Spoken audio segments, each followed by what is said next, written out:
नमस्कार साଙ୍ଗमाने जय श्री जगन्नाथ। आज तो जानिबा कि महिला विषय निराट पिता सत्य कथा।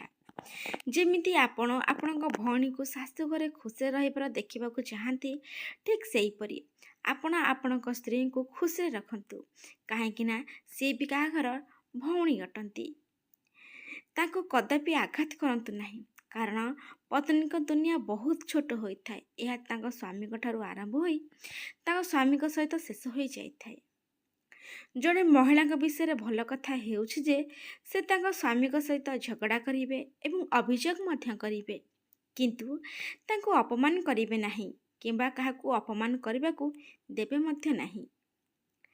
बेले बेले आमे भाबुछि आमे काहा पई अत्यंत गुरुत्वपूर्ण एवं से आमको प्रत्येक समय एवं सुख मध्य देवे, किंतु आमे भूल आमर भाबुथिबा मूल्य नाही, आम भाबुथिबा भावनार किछि मूल्य नाही एवं शेष रे आमे अपेक्षा करथाउ आ से अपेक्षा ही से अपेक्षा ही रही जाए। बहुर जीवन एक नाटक रे परिणत हो जाइछि। जदिओ आपण कहा किछि कहंती ताले यह बहुर दोष एवं जदि आपण कहा किछि न कहंती भी तथापि हे बहुकर बा आपणकर दोष। जड़े पुरुष केवल नारीर चरित्र को खराब करिपारे, किंतु जड़े महिला अभिशाप पुरुषर आत्मा को मध्य खराब करिपारे, जहार परिणाम प्रत्येक भविष्य पीढ़ी द्वारा देबाकू पड़िबो। पत्नी ठू भल एवं सत्य कौन से सांग होई पारिबो नाही। पत्नी सुखरे भी साथी थाए एवं दुखरे भी साथी थाए। सेथिपई समय थिबा आगुरु पत्नीर सम्मान करंतु, तांको इज्जत दियंतु, तांकर प्रशंसा एवं तांको मध्य भल पांतु, कारण पत्नी को जगह आ केही नहीं पारिबे नाही। पिता सत्य बेकारी अवधि गर्लफ्रेंड सहित बिताई होई थाए एवं रोजगार वेतन पत्नी सहित बिताई थाए। जदि पुआ रागी जाए तेबे झिया तांको विश्वास करे एवं मनाई निए। जदि झिया रागी जाए तेबे पुआ कहते जे से निश्चय अन्य किछि बंधु पाई जाइथिबे बा अन्य केही मिल जाइथिबे। गीतारे लेखा होइछि जे आपणकर साथ देउछि, जी आपणकर साथ देउछि आपण मध्ये तांकर साथ दियंतु, एवं जी आपनको त्याग कर देउछि बा छाड़ी देउछि आपण मध्ये ताको छाड़ी दियंतु बा त्याग कर दियंतु। झिए को शाशुघर लोक सेते बेले हैरान करथांती जेतेबेले तांग पति चुप रही थांती, तांग स्वामी चुप रही थांती। जदि पति निज पत्नी पई ढाल होइके छिड़ा होई जांती ना, ताहाले कहार भी साहस हेबो नाही तांग पत्नी को हैरान करबा पई। एथिपई स्वामी निज परिवार सदस्यଙ୍କ विषय खराब कथा कहिबा किबा सेमना सह झगड़ा करिबा आवश्यक करन्ते नाही, किंतु जदि घरे किछि भूल हेउछि केवल घर पुओ याको ठीक करि पारिबे। आ जदि सेठी गोटे पुओ भूल देखिकी चुप रहुछि, सेठी गोटे स्त्रीर कौनसी भी इज्जत न थाए। जड़े महिला अत्यधिक धैर्य परिपूर्ण, से कौन सी संपर्क बाहर को आसते नहीं से पर्यंत से यहाकू बजाय रखापी समस्त शक्ति सहित चेष्टा करती। जेतेबेले पुरुष तांको अणदेखा करबा आरंभ करे सेतेबेले से हार माने, तांको टिके भल पाइबा पई इच्छा करे। समय नाम रे से केवल बाहाना देबा आरंभ करती। से कांदिबा हसिबा रागिबा इच्छा को दमन करबा मारिकी सबकिछि चेष्टा करती एवं शेष तांको परित्याग करती। सही असम्मान व्यक्ति को आउ पछकू चाहती नहीं।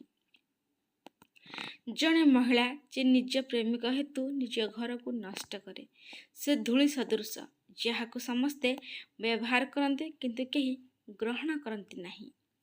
जो घर मुखिया विवाहिता झील होइथाए ताहले बुझी जातु कि से घर एवं से परिवार नाश हेबा थय। से घर केबे भी हेले रही परिबो नाही, से घर निश्चय भाव भांगिबा ही थय।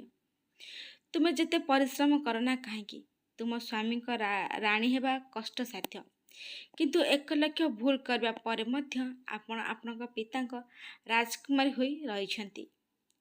कलेजुगर 11टी पिता सत्य कथा। 1 रे खराब समय रे भी के सांग साथी भाई माने कहीं भी साथ दे न थांती। 2 रे जहाको आपण स्वतंत्र बा खास भाबुथिबे से ही आपण को आघात करिवो। 3ରେ ମହିଳାମାନେ ବିବାହ କରିବାକୁ ମନା କରିବେ। 4ରେ କେବଳ ପ୍ରେମୀ ଯୁଗଳଙ୍କ ନାମରେ ଶରୀର ଉପଭୋଗ ହେବ। 5ରେ ଜଣେ କପଟି ବ୍ୟକ୍ତି ସମାଜରେ ଶ୍ରେଷ୍ଠ ବୋଲି ବିବେଚନା କରାଯିବ। 6 ଜଣେ ସଚ୍ଚୋଟ ବ୍ୟକ୍ତି ତାଙ୍କ ପେଟ ମଧ୍ୟ ପୂରଣ କରିବାକୁ ସମର୍ଥ ହେବେ ନାହିଁ। 7 ପିଲା ଏବଂ ପିତାମାତା ମିଳିତ ହେବେ ନାହିଁ। 8 ପିଲାମାନଙ୍କ ମଧ୍ୟରେ ସ୍ନେହର ଭାବନା ଶେଷ ହେବ। 9 ଯଦି ଆପଣ ସତ କୁହନ୍ତି ସେମାନେ ଆପଣଙ୍କ ଜୀବନ ମଧ୍ୟ ନେଇଯିବେ।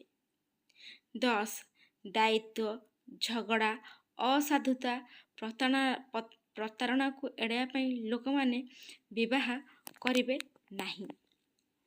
ବାପଘରେ ଭାଉଜର ଅପମାନ ଶୁଣିବା ପରିବର୍ତ୍ତେ ଆପଣ ଆପଣଙ୍କ ଶାଶୁଘରେ ଦୁଃଖ ସହିବା 1,00,000 ଗୁଣରେ ଭଲ ହୋଇଥାଏ। ସମୟ ବଦଳିଯିବ ଏବଂ ଆପଣ ମଧ୍ୟ ସମ୍ମାନ ପାଇବେ, ବାକି ଟିକେ କଷ୍ଟ ସହିବାକୁ ଆପଣଙ୍କୁ ପଡ଼ିବ।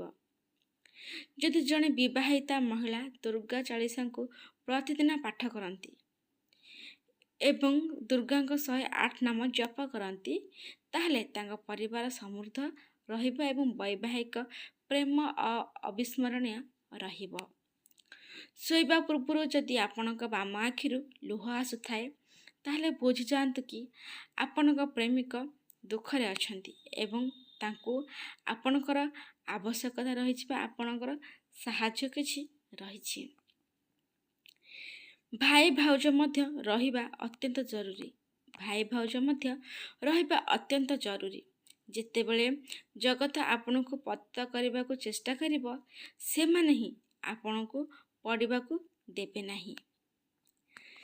ଶାଶୁଘର ହେଉଛି ଗୋଟେ ଏମିତି ଜାଗା ଯେଉଁଠିକି ଗୋଟେ ଚୁଲବୁଲି ଏବଂ ଖୁସି ଝିଅକୁ ଜୀବନ୍ତ ଶବ କରିଦିଆଯାଇଥାଏ। ଗୋଟେ ହସ୍କୁରି ଝିଅ, ଚୁଲବୁଲି ଝିଅ, ଖୁସିବାଲା ଝିଅଟାକୁ ଜୀବନ୍ତ ଶବ କରି ଦିଆଯାଇଥାଏ। ଆଜି ଯେତେବେଳେ ଆପଣଙ୍କ ପତ୍ନୀ ଥାଆନ୍ତି, ଆପଣ କୌଣସି ଚିନ୍ତା ନ କରିକି ଶାନ୍ତିରେ ଶୋଇଥାନ୍ତି। କିନ୍ତୁ ଯେଉଁଦିନ ଆପଣଙ୍କ ପତ୍ନୀ ରହିବେ ନାହିଁ, ଆପଣ ଜୀବନରେ